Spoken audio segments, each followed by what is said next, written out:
The alien warships appeared at the edge of the solar system without warning. 300 massive vessels emerged from the darkness of space, their hulls gleaming under the distant light of the sun. Each ship was enormous, stretching over 2 miles in length, bristling with weapons that had destroyed countless worlds before. Commander Vexthor stood on the bridge of his flagship, the Eternal Dominion. He was tall, covered in dark scales that reflected the light from the control panels around him. His yellow eyes studied the blue planet on the main screen. Earth. Another primitive world waiting to be conquered. "Sir, we have completed our scan of the system," his officer reported. "The third planet is inhabited by humans. They have approximately 8 billion individuals. Their technology level is very low." Vexthor made a pleased sound deep in his throat. The Zalkarian Empire had conquered 73 different species across the galaxy. Every single time it had been easy. The pattern was always the same. Find a young civilization, show them overwhelming force, watch them surrender. "What weapons do they possess?" Vexthor asked. "Primitive nuclear devices, sir. Chemical rockets.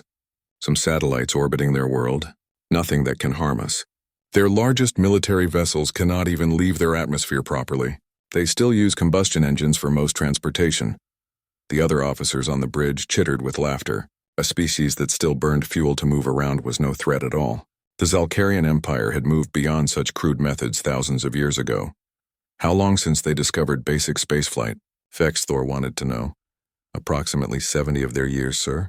They have placed some machines on their moon and sent probes to nearby planets. Very basic exploration. They have not achieved faster than light travel yet." Vexthor nodded. This was perfect. Species at this development level never fought back effectively. They were too shocked by the existence of alien life, too frightened by technology they could not understand, too divided among themselves to mount a real defense. "Send them the standard message," Vexthor ordered. "They have one rotation of their planet to surrender completely. If they refuse, we will begin destroying their cities. Make sure they understand they have no choice." Deep below the surface of Earth, buried 3 miles under the mountains, General Jake Morrison sat in a large command center.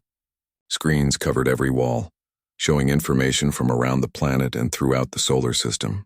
Dozens of officers worked at their stations, monitoring everything. Jake was 60 years old, with gray hair and tired eyes. He had been preparing for this moment for 20 years. He knew this day would come eventually. The question was never if, but when. "General, we are receiving a transmission from the alien fleet," Commander Lisa Hayes said from her station. She was in charge of all communications. "They are demanding our surrender." "Let me hear it," Jake said calmly. The alien voice came through the speakers, translated by Earth's computers.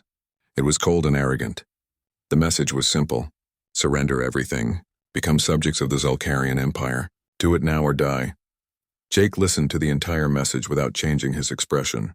When it ended, he looked around the command center. Every person there was watching him, waiting for orders. "How long until they reach optimal range?" Jake asked. Lieutenant Greg Palmer checked his instruments. He was young, barely 30, but he was the best tactical officer Earth had. 14 hours at their current speed, sir. They are moving slowly, probably to intimidate us." "Good," Jake said. "That gives us time to make sure everything is ready. Send them a response. Tell them we need more time to coordinate our governments. Make it sound like we are panicking." "Sir, should we warn the civilian population?" Captain Amy Rodriguez asked. She looked worried. "The emergency protocols are already active," Jake assured her. "But do not worry. This will not take long. Trust me." Lisa composed a message and sent it to the alien fleet. It was full of desperate requests for more time, questions about what surrender would mean, pleas for mercy. It was exactly what a frightened primitive species would send. On the Eternal Dominion, Vexthor read the human response and smiled. They were already begging. This would be easier than he thought. "Continue advancing," he ordered. "Maintain intimidation formation. Let them see our power." The massive fleet moved forward, passing the orbit of Mars. They flew through the asteroid belt without slowing down, their shields casually deflecting any rocks that came too close. Every Zalkarian warrior on every ship was confident. They had done this many times before. As Earth's sun rose over the Pacific Ocean, people around the world went about their morning routines. Most had no idea that alien ships were approaching. The governments had decided not to cause panic. Emergency services were ready, but the general public remained unaware. In the command center, Jake watched the alien fleet advance. Each ship appeared on his tactical display as a red dot. 300 red dots getting closer with every passing hour. "Run the final systems check," Jake ordered. "I want confirmation that everything is operational." Officers began calling out reports from different stations. Orbital platforms were ready. Lunar installations were charged. The global defense network was online. Every weapon system humanity had built in secret over the past 50 years was prepared and waiting. "All stations report green, sir." Colonel Nicole Grant confirmed. She was in charge of the Orbital Defense Initiative, the network of weapons hidden around Earth and its moon. "We are ready whenever you give the word." "Not yet," Jake said. "Let them get closer. Let them think they have already won." Dr. Kevin Shaw, the head of the science division, spoke up from his station. "General, our sensors are analyzing their ships. Their technology is interesting, but not as advanced as we expected. Their weapons appear to be plasma-based. Their shields use rotating frequency modulation. Honestly, sir, this is almost disappointing." "Stay focused," Jake warned.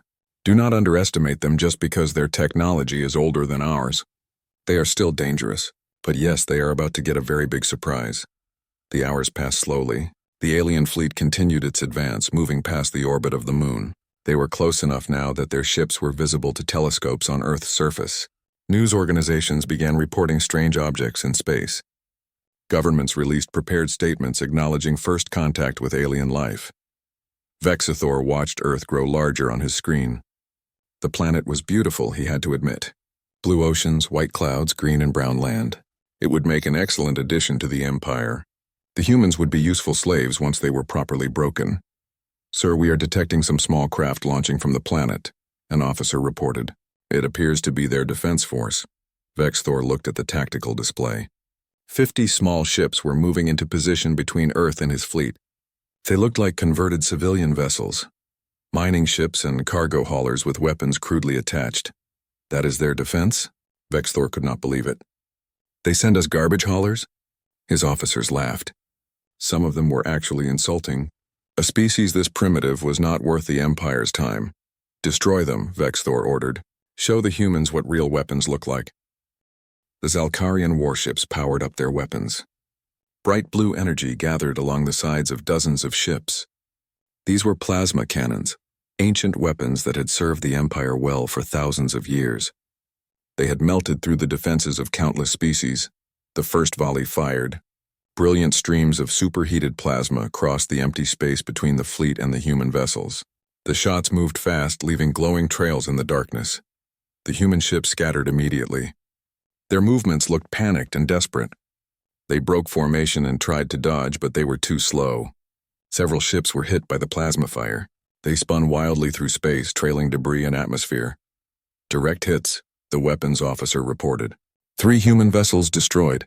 "Others are damaged. Fire again," Vexithor commanded. "Eliminate them all." The second volley launched. More plasma bolts streaked toward the fleeing human ships. 2 more exploded in bright flashes. The others continued to run, trying to escape back toward their planet. "Pathetic," Vexithor said with disgust. "Is this truly the best they can offer?" "Continue the advance. Ignore the survivors. We will deal with them after the planet surrenders." The Zalkarian fleet moved forward, leaving the damaged human ships behind. Every warrior on every ship felt the same thing. Victory was certain. This would be another easy conquest to add to the Empire's long history. What Vexithor did not see was the strange energy pattern coming from Earth's moon. What his sensors could not detect was the vast network of hidden communications spreading across the solar system. What he did not understand was that every weapon his ships fired was being studied, analyzed, and recorded. In the command center beneath the mountains, Jake Morrison watched the display with a slight smile. The decoy ships had performed exactly as planned. They looked like desperate defenders trying to protect their world. In reality, they were sophisticated sensor platforms gathering critical information. "Analysis complete," Dr. Kevin Shaw announced. "We have full data on their weapon systems, shield frequencies, power signatures, and targeting protocols. Their technology is approximately what we expected based on the initial scans. Plasma weapons using principles that are at least 10,000 years old by our estimates." "Their shields?" Jake asked. Rotating frequency modulation, Kevin replied. They cycle through different energy frequencies to protect against various types of weapons. It is actually a decent system for its time period. Unfortunately for them, we stopped using that approach about 40 years ago.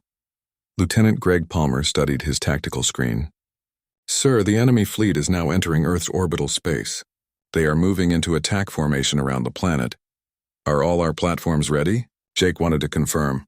Colonel Nicole Grant checked her board. Every indicator showed green. All 37 orbital defense stations are operational and locked on targets. The lunar arrays are fully charged. The planetary defense grid is online. Every system is ready. What about our allies? Jake asked. The Archaeans are monitoring from a safe distance, Lisa Hayes reported. They have confirmed they will not interfere. This is our test to pass or fail on our own. Jake nodded. That was the agreement. 50 years ago, the Archaeans had visited Earth in secret. They had warned humanity about the dangerous galaxy that waited beyond. They had shared knowledge, shown humans the mathematical principles that could lead to advanced technology. But they had not given Earth weapons or ships. They had given homework, as Jake liked to think of it. Humanity had spent 5 decades working on that homework. The best scientists from every nation had collaborated in secret. They had built research facilities underground and on the far side of the moon. They had tested theories and created technologies that seemed impossible, and they had kept it all hidden. To the rest of the galaxy, Earth still looked primitive. Humans still used chemical rockets for their public space program. They still pretended to struggle with basic orbital mechanics. They had maintained the appearance of a weak, divided species that could barely reach its own moon. Sir, the enemy commander is broadcasting the final surrender demand, Lisa said. Let him talk, Jake replied. In fact, send another message. Tell them our governments are arguing with each other. Make it sound like we cannot agree on what to do. Let them think we are chaotic and disorganized. On the bridge of the Eternal Dominion, Vex Thor read the latest human message and shook his head. These creatures were even more primitive than the scan suggested. Their governments were fighting among themselves even as an alien armada surrounded their planet. It was almost sad. Prepare to fire on their largest city, Vex Thor ordered. Perhaps destroying a few million of them will help focus their attention. His weapons officer began targeting Earth's surface. The plasma cannons swiveled, aiming at a massive urban area on the eastern continent. One shot would level the entire city. That should convince the humans to stop arguing and surrender. Sir, I am detecting unusual energy signatures, the sensor officer said suddenly. Multiple points around the planet and near their moon. Very high power levels. I cannot identify the source.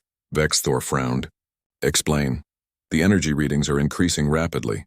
It is almost as if they are charging weapons. But the power levels are far beyond anything a primitive species should possess. That is impossible, Vex Thor said. Their technology cannot generate that much power. Check your instruments. I have checked them, sir. The readings are accurate. Whatever they are powering up, it is generating more energy than our entire fleet combined. For the first time, Vex Thor felt a small touch of uncertainty. He looked at the tactical display. The energy signatures were all around his fleet, surrounding them. His ships were in the middle of a sphere of power sources that should not exist. All ships raise shields to maximum, Vex Thor ordered. Prepare for possible attack. The Zalkarian fleet responded immediately. Every ship activated its defensive shields. Energy barriers flickered to life around each vessel. These shields had protected them in hundreds of battles. They would protect them now. Sir, the energy sources are reaching critical levels, the sensor officer reported, and now there was fear in his voice. In the command center, Jake stood up from his chair. This was the moment. After 50 years of preparation, after decades of work by the best minds humanity could produce, it was time to show the galaxy what Earth could do. All stations, you are authorized to fire. Jake said calmly. Show them what happens when they threaten our home. Colonel Nicole Grant pressed a single button on her console. Around Earth and across the surface of the moon, 37 hidden weapons platforms received the firing command simultaneously. They had been invisible until this moment, hidden by cloaking technology the Zalkarians had never dreamed of. Now they revealed themselves, and they opened fire. The weapons that humanity had developed were not like anything the galaxy had seen before. These were not plasma cannons or missile launchers. These were tools built on principles of physics that most species had never discovered. The first weapon to fire created a focused gravitational beam. It generated a tiny black hole along a precise vector, lasting only a fraction of a second but moving at incredible speed. The beam struck the Eternal Dominion directly in its center. Vex Thor had one moment to realize something was terribly wrong. Then his ship simply stopped existing. The flagship did not explode in the traditional sense. The gravitational weapon tore it apart at the atomic level, compressing its entire mass into a point smaller than a grain of sand, before allowing it to explosively decompress. The resulting detonation released more energy than 100 nuclear weapons. The shockwave from the flagship's destruction caught 15 nearby Zalcarian vessels and tore them to pieces. The destruction of the Eternal Dominion was only the beginning. Before the Zalcarian fleet could process what had happened, the second wave of human weapons fired. These weapons were different from the first. Humanity had cracked the secrets of quantum tunneling, the ability to move matter through space without crossing the distance between. Small missiles appeared inside Zalcarian warships, bypassing their shields completely. The missiles simply materialized inside the enemy vessels, in their engine rooms and command centers and weapon bays. 50 Zalcarian ships exploded from within at the same moment. Their shields, which had protected them from external threats for thousands of years, were useless against weapons that struck from inside. The warships tore themselves apart, their own fuel and ammunition detonating in massive fireballs that lit up the space around Earth like 1,000 new stars. Sub-Commander Krathal watched in horror from the bridge of the Crimson Talon. His ship had been at the rear of the formation, far enough from the flagship to survive the initial attack. Now he saw the impossible happening before his eyes. All ships' evasive maneuvers. He screamed into the communications system, "Scatter! Get out of range!" But there was no range that could protect them. The third wave of human weapons fired, and these were perhaps the most terrifying of all. High-energy particle beams lanced out from the orbital platforms. These beams moved at almost the speed of light, so fast that the Zalcarian sensors barely detected them before impact, and when they struck, they simply punched through the alien shields as if the energy barriers were made of paper. The beams were incredibly precise. They did not destroy ships outright. Instead, they targeted specific systems. One beam would slice through a ship's main power core. Another would cut through life support systems. A third would sever the connection between a ship's bridge and its engines. Within seconds, over 100 Zalcarian warships went dark. Their power failed. Their life support stopped. Their structural integrity collapsed. The ships became tombs drifting in space, filled with aliens who had minutes or hours left to live. Krathal looked at his tactical display and could not believe what he was seeing. The mighty Zalcarian Armada, the fleet that had conquered 73 worlds, was being obliterated, and the battle had lasted less than 2 minutes. "How many ships do we have left?" he demanded. 43 vessels still operational, sir," his officer reported with a shaking voice. "All others destroyed or disabled. We have lost 85% of the fleet. 85% gone, in less time than it took to drink a cup of water. Sir, we are receiving a transmission from the human forces," the communications officer said. "Put it through," Krathal ordered. What else could he do? A human face appeared on the screen. The human was male, older, with gray hair and calm eyes. He did not look angry or excited. He just looked tired. "I am General Jake Morrison of the United Earth Defense Force," the human said. "This engagement is over. You will power down your weapons and prepare to receive further instructions. Any ship that attempts to flee or fire weapons will be destroyed instantly. Do you understand?" Krathal wanted to refuse. He wanted to order his remaining ships to fight. But he looked at his tactical screen again and saw the truth. The human weapons were still active, still locked onto every Zalcarian vessel. They could finish the job at any moment. "We surrender," Krathal said, the words tasting like poison in his mouth. "Unconditional surrender." "Wise choice," Jake replied. "Maintain your current positions. We will speak again shortly." The transmission ended. In the command center beneath the mountains, Jake sat down heavily in his chair. Around him, the officers were cheering, celebrating the victory. But Jake did not feel like celebrating. He felt relieved, yes, but also sad. Sad that it had been necessary. Sad that the galaxy was such a dangerous place. "All platforms report successful firing sequences," Nicole announced. No malfunctions. All systems performed exactly as designed. Casualty report, Jake asked. 0 casualties on our side, sir, Amy Rodriguez reported. The decoy ships we lost earlier were unmanned drones. No humans were killed or injured in the engagement. And the aliens? Difficult to estimate exactly, sir. Each of their warships carried between 500 and 2,000 crew members. Based on the ships we destroyed, we estimate between 150,000 and 300,000 Zalcarian deaths. Jake closed his eyes. Those were real beings who had died. They had come to conquer Earth, yes, but they were still living creatures with families and lives. The fact that they were aliens did not make their deaths less real. It was necessary, sir, Lisa Hayes said quietly, reading his expression.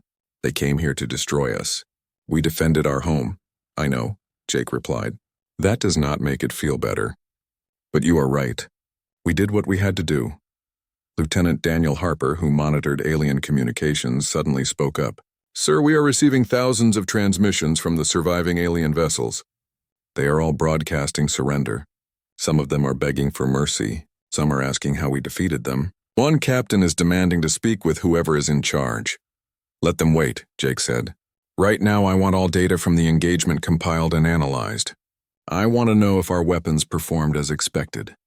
I want to know if there were any surprises. And I want recommendations for improvements. Already underway, sir, Kevin Shaw confirmed. Initial analysis suggests all systems exceeded performance expectations. The gravitational lances were particularly effective, even more powerful than we predicted. Good, Jake said, because this was just the first test. There are other aggressive species out there. Some of them might be more advanced than the Zalcarians. We need to be ready. He stood up and looked at the main display, which showed Earth from orbit.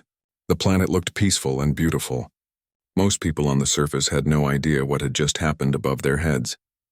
Life was continuing normally for billions of humans who would never know how close they had come to conquest. Sir, what do we do with the survivors? Greg Palmer asked. Do we take them prisoner? Destroy their remaining ships? Send them home? We send them home, Jake decided. But first we are going to have a conversation with their commander. We are going to tell him some things. Things that need to be shared with the rest of the galaxy.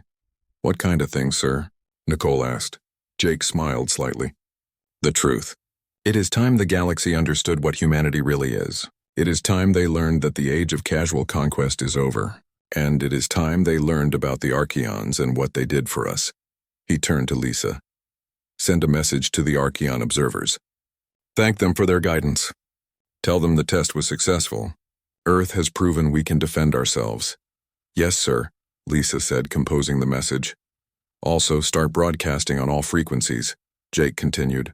Send a message to every species that might be listening. Tell them that Earth is now a defended world. Tell them we welcome peaceful contact, but will respond to aggression with overwhelming force. Make it clear that the rules have changed.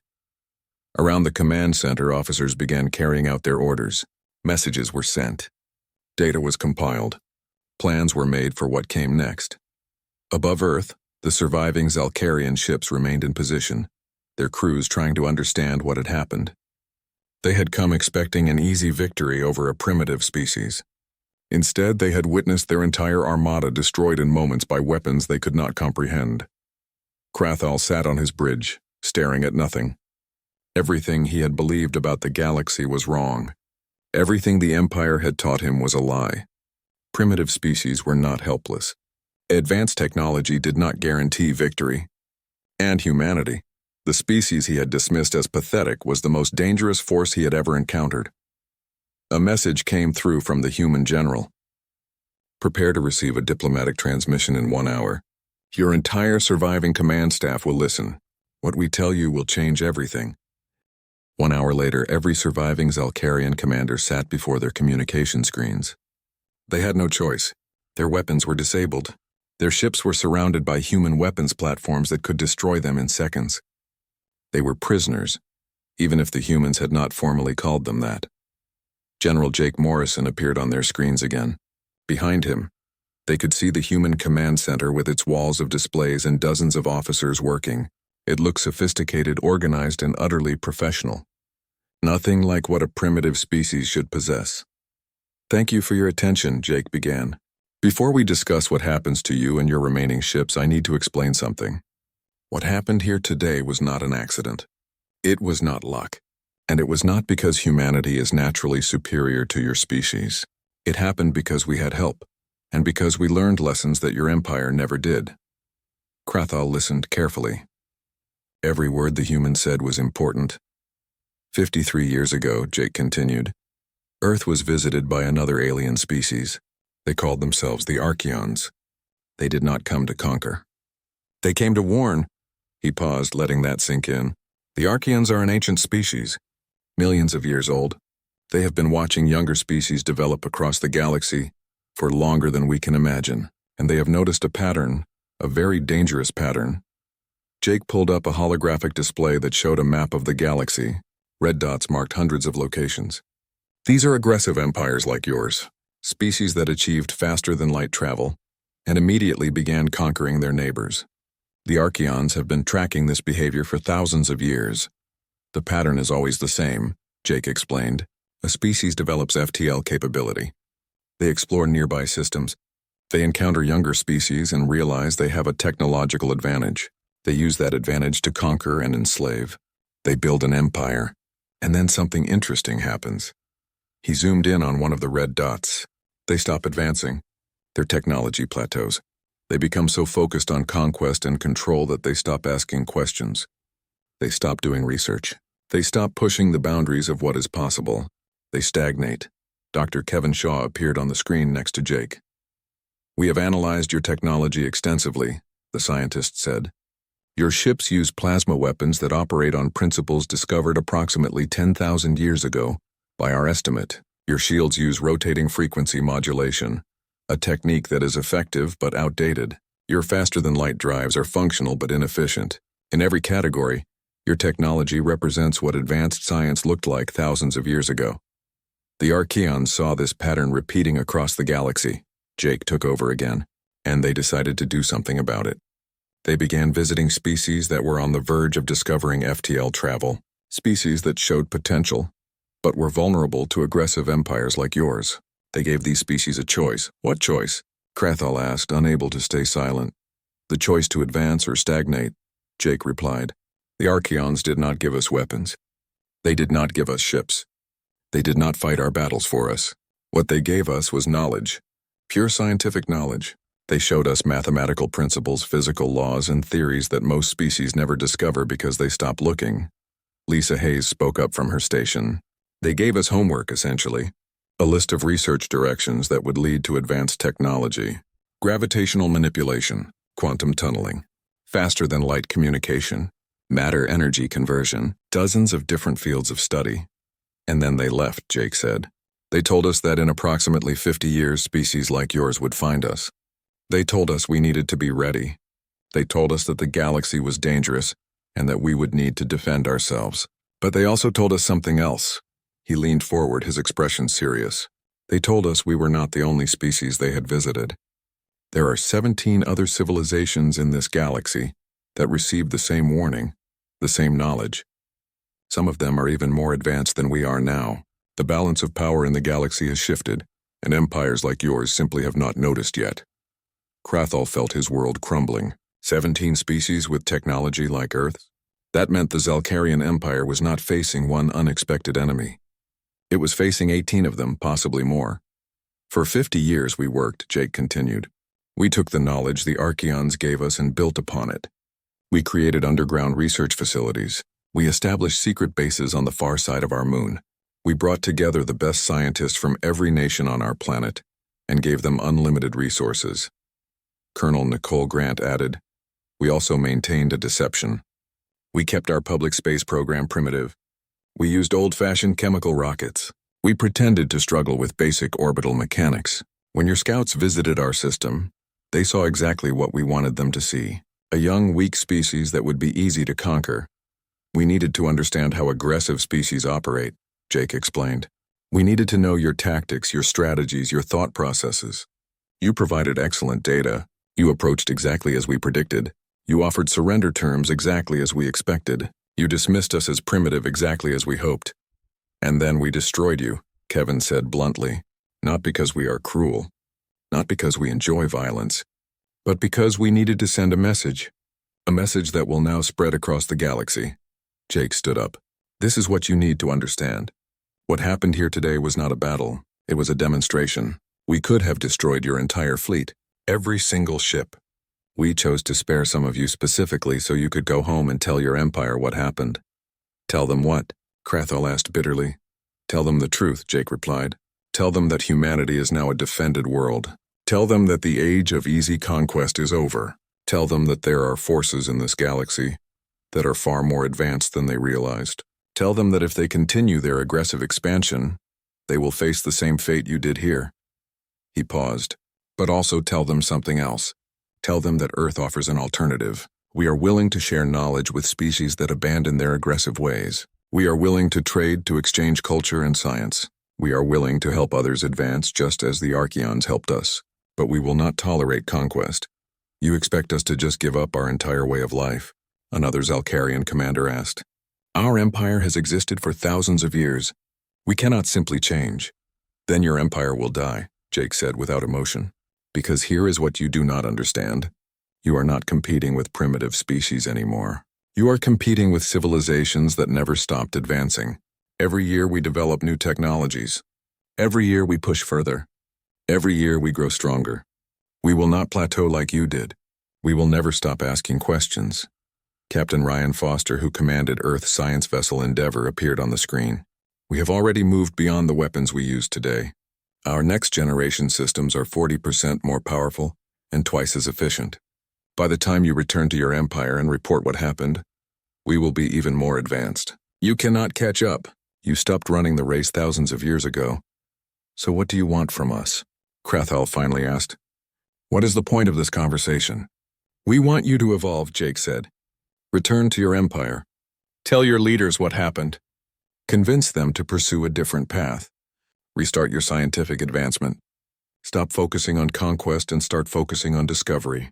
Join the new galactic community that is forming or be left behind as an evolutionary dead end. And if we refuse? Krathal asked. Then eventually your empire will encounter one of the 18 advanced species. Maybe it will be us. Maybe it will be one of the others. And you will face the same result you faced here today. Defeat, complete and overwhelming defeat. The choice is yours, the transmission ended. In the command center, Jake sat down again, feeling exhausted. The weight of what they had done, what they had started, pressed down on him. Do you think they will actually change? Nicole asked quietly. Some will, Jake replied. Some will realize they need to adapt. Others will refuse, will cling to their old ways until they are destroyed by them. That is how evolution works. The species that adapt survive. The ones that do not go extinct. Sir, we are detecting multiple ships entering the system, Greg Palmer announced. They are not Zalcarian. They are broadcasting friendly signals. The other species the Archeons visited, Lisa said with wonder. They heard about the battle. They are coming to establish contact. Jake smiled for the first time since the battle ended. Then let us greet them properly. Open all diplomatic channels. Today Earth joins the galactic community. 3 days after the battle, Krathal stood on the bridge of the Crimson Talon and prepared for departure. The human forces had repaired the damaged Zalcarian ships just enough to make them capable of the journey home. They had provided supplies and medical aid for the injured. They had even returned the bodies of the dead for proper burial. It was strange. The humans had destroyed most of the Armada without mercy, yet they treated the survivors with respect. Krathal did not understand these creatures at all. A final transmission came through from General Jake Morrison. Before you leave, I want to give you something to think about during your journey home. A question that might help your leaders understand what happened here. What question? Krathal asked. When was the last time your empire made a significant scientific breakthrough? Not an improvement to existing technology, not a refinement of old methods, but a truly new discovery that changed how you understood the universe. Krathal thought about it. He could not remember ever hearing about such a discovery. The technology the Empire used was ancient, passed down through generations. It worked, so why change it? Exactly, Jake said, reading his expression. Your Empire stopped exploring the unknown thousands of years ago. You stopped asking why and how. You stopped pushing boundaries. And that is why you lost today. Not because you were weak, but because you were stagnant. The transmission ended. The Zalkarian ships activated their damaged FTL drives and began the long journey home. They left behind a debris field containing the remains of 257 warships and over 200,000 dead warriors. On Earth, life was returning to normal remarkably quickly. The governments had announced first contact with alien life. They had explained that an aggressive species had attempted to invade and had been repelled. They had not revealed the full extent of Earth's hidden technology, but they had made it clear that humanity was no longer helpless in the cosmic arena. In the command center, Jake met with representatives from 3 of the other species the Archaeans had visited.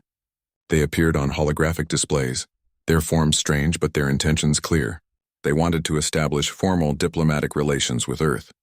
The first was Ambassador Selene from the Viridian Union, a species that looked somewhat like large insects with iridescent shells.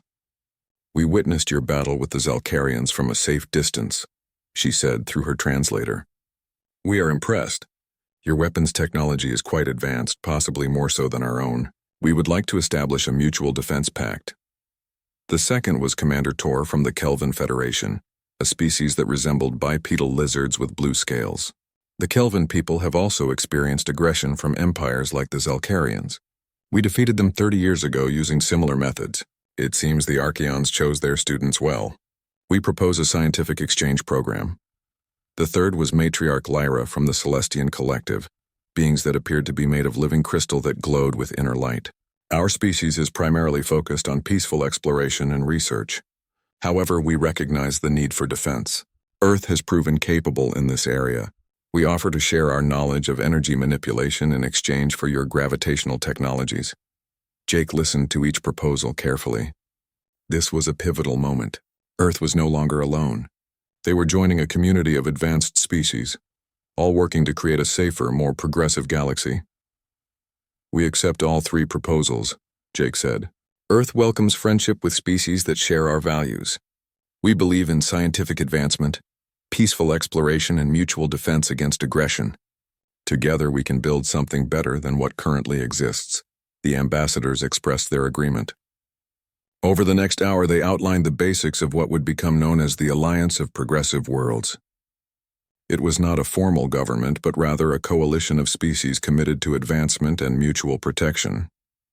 2 weeks later, the first Zalkarian ships reached their home empire. Krathal went directly to the Imperial Palace, where the Supreme Council ruled over trillions of subjects across hundreds of worlds. He stood before the 7 council members and delivered his report. The council members listened in stunned silence as Krathal described the battle. The weapons that appeared from nowhere, the shields that meant nothing. The destruction of an entire armada in less than 2 minutes. Some council members refused to believe it. Others demanded to see the recorded data. "This is impossible," Council Leader Draxmar said, his old scales pale with shock. "No species at their development level should possess such technology." "They had help," Krathal explained. He told them about the Archaeans, about the 17 other species, about the new reality of galactic politics. "We are no longer the dominant power we believed ourselves to be. The galaxy has changed around us and we did not notice. What do you recommend?" Draxmar asked. "We need to change," Krathal said firmly. "We need to restart our scientific research programs. We need to stop focusing purely on conquest and military expansion. We need to advance or we will be left behind. That is what the humans told me, and I believe they are right." The council debated for hours. Some wanted to ignore the warning, to rebuild the Armada and attack Earth again with greater force. Others recognized the truth in Krathal's words. Eventually, they reached a decision. The Zalkarian Empire would withdraw from aggressive expansion. They would focus on internal development and scientific research. They would attempt diplomatic contact with Earth and the other advanced species. It was a complete reversal of thousands of years of imperial policy, but the alternative was eventual extinction. Back on Earth, Jake Morrison stood on the surface for the first time in weeks. He had come up from the underground command center to see the sky. It was a clear night and the stars were visible. Colonel Nicole Grant joined him. "Incredible to think how much has changed," she said. "A month ago we were hiding in the shadows. Now we are part of a galactic alliance." "The Archaeans knew what they were doing," Jake replied. "They understood that the galaxy needed new voices, new perspectives. Species that had not stagnated. Species that would keep pushing forward. Do you think the aggressive empires will actually change? Nicole asked. Some will, Jake said. The smart ones will realize they have no choice. Others will refuse to adapt and will eventually encounter species they cannot defeat. Natural selection works on civilizations, just like it works on organisms. The ones that adapt survive. He looked up at the stars. But what matters most is that humanity is safe. We proved we can defend ourselves. We proved we belong in the galactic community. And we proved that being young does not mean being helpless. Barry, what happens next? Nicole wondered. We keep advancing, Jake said simply. We never stop asking questions. We never stop exploring. We never stop pushing the boundaries of what is possible. That is what makes us different from the empires that came before. That is what will keep us relevant as the galaxy evolves. Above them, a human ship passed across the sky. It was one of the new cruisers, sleek and advanced, heading out to patrol the solar system. A year ago, such a vessel would have seemed impossible. Now it was routine. The age of conquest is ending, Jake said. The age of progress is beginning, and Earth gets to be part of shaping what comes next. He turned to walk back inside. There was work to do, new alliances to build, new technologies to develop, new challenges to face. The galaxy was a big place, and humanity had only just started to explore it. But one thing was certain. No one would ever underestimate Earth again. The species that had seemed primitive and weak had revealed itself to be one of the most advanced civilizations in the galaxy. And they had done it not through conquest but through curiosity, not through violence but through science, not through stagnation but through constant advancement. As Jake descended back into the command center, he thought about the Archaeons. They had given humanity a gift 50 years ago, not weapons or power but knowledge and a warning, and humanity had taken that gift and turned it into something remarkable. The next generation would take it even further. Human children were already being taught the new sciences, the advanced principles that would lead to even more incredible technologies. In 20 years, 50 years, 100 years, who knew what humanity would achieve? The galaxy had challenged Earth. Earth had not just survived, it had thrived. And now, along with its new allies, humanity would help reshape the cosmic landscape into something better. The stars were no longer a frontier to fear. They were a frontier to explore. And humanity, the young species that everyone had underestimated, was ready to take its place among them, not as conquerors, not as victims, but as explorers, scientists, and defenders of progress. That was the true meaning of what had happened above Earth. Not just a military victory, but a declaration that the future belonged to those who never stopped reaching for it, and humanity would never stop reaching.